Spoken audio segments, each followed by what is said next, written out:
প্রিয় দর্শক, স্বাগত জানাচ্ছি সেবা হোমিও ট্রিটমেন্ট সেন্টারে। আমি ডাক্তার আর.কে দাস। আজ যে রোগটি নিয়ে আলোচনা করব সেটি হচ্ছে যৌবনকালে ছেলে মেয়েদের মুখমণ্ডলে ক্ষুদ্র ক্ষুদ্র ফোঁটক বা যাকে ব্রণ বলে, এই ব্রণের কি চিকিৎসা, কেন হয়? ব্রণটা সাধারণত এই যৌবনকালে বেশি হয়ে থাকে। প্রায় ইন্দ্রিয় দোষ এবং কোষ্ঠকাঠিন্যের কারণে এই বয়ঃব্রণ বা স্ফোটক যৌবনকালে বেশি হয়ে থাকে।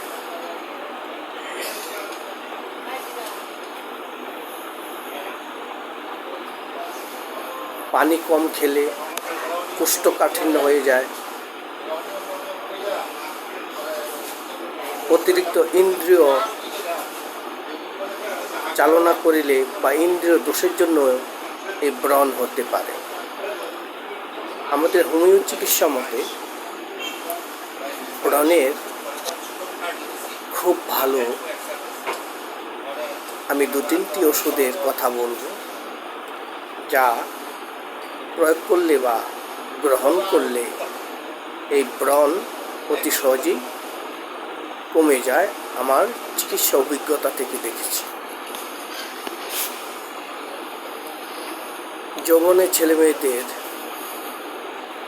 মুখমণ্ডলের ব্রণের একটি উৎকৃষ্ট ঔষধ হচ্ছে আমাদের হোমিও চিকিৎসা মতে ক্যালকেরিয়া প্রিক্রেটা।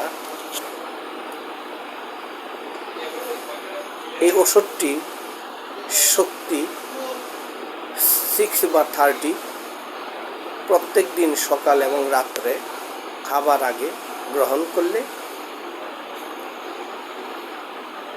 ক্রমাগত 10 থেকে 15 দিন প্রচুর পরিমাণে পানি সেবন করলে, কোষ্ঠকাঠিন্য না থাকলে ওই ব্রণ ধীরে ধীরে কমে যায়।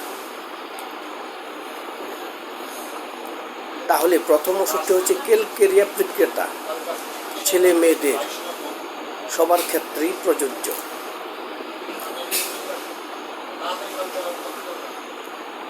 দ্বিতীয় যে ওষুধটি যে সিমটমে আমরা প্রয়োগ করে থাকি, সে ওষুধটি হচ্ছে সালফার আয়োড। এই সালফার আয়োড ওষুধটি কখন প্রয়োগ করা হয়? যখন আপনার বা রোগীর মুখমণ্ডলে ব্রণ হয়ে ওই ব্রণে পুঁজ জন্মিয়া টাটানি ব্যথা, অর্থাৎ ব্রণে পুঁজ জন্মিয়া টাটানি ব্যথা হলে সালফার আয়োড অতি উৎকৃষ্ট একটি ওষুধ। সালফার আয়োড তার শক্তিমাত্রা প্রথমত নিম্ন শক্তি, যেমন 30 বা 6 থেকে আরম্ভ করে তৎপর উচ্চ শক্তি 200 বা 1 m 2 সপ্তাহ প্রয়োগ করলে ধীরে ধীরে কমে যায় ওই ব্রণ। তাহলে এটা হচ্ছে পুঁজ উৎপত্তি হলে ব্রণের মধ্যে। আবার আরেকটি ওষুধ হচ্ছে বুবিস্টা। এই ওষুধটি কখন?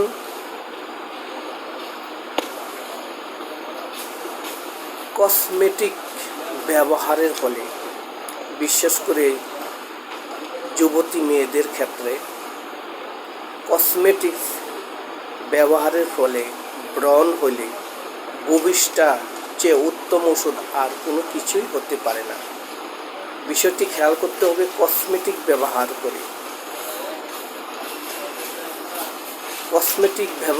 করে যদি ব্রণ হয়, সেক্ষেত্রে বুবিস্টা খুবই একটি কার্যকরী হোমিও ওষুধ।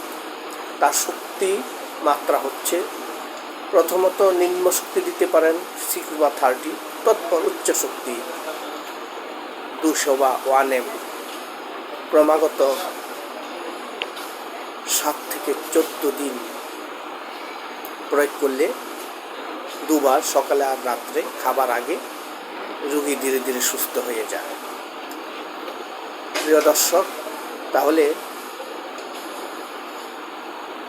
ব্রণ হলে কখনোই আমরা যেন নখ দিয়ে ওই ব্রণে খোঁচাখুচি না করি এবং প্রচুর পরিমাণে পানি পান করি, প্রচুর পরিমাণে শাকসবজি গ্রহণ করি, যাতে পায়খানা কোষ্ঠকাঠিন্য না হয়। অবশ্যই আঙ্গুল বা কোনো কিছু দিয়ে যেন ব্রণে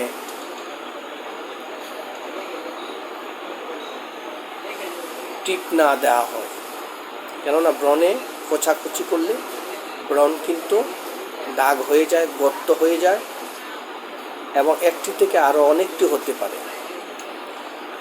সেই জন্য অবশ্যই প্রচুর পরিমাণ পানি পান করবেন এবং আঙ্গুল দিয়ে কখনো খোঁচাখুচি করবেন না।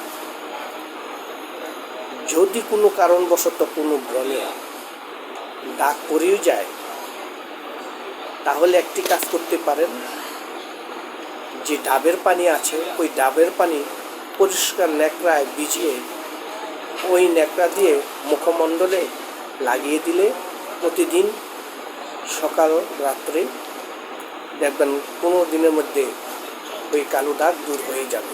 ধন্যবাদ সকলকে। আমার ভিডিওটি ভালো লাগলে আপনারা সাবস্ক্রাইব করবেন, লাইক কমেন্টস করবেন। আপনাদের ভালো লাগলে আরও ভালো ভালো এমন হোমিওপ্যাথিক চিকিৎসা বিষয়ক ভিডিও তৈরি করে আপনাদের কাছে দিতে পারব। ধন্যবাদ সকল দর্শকদের।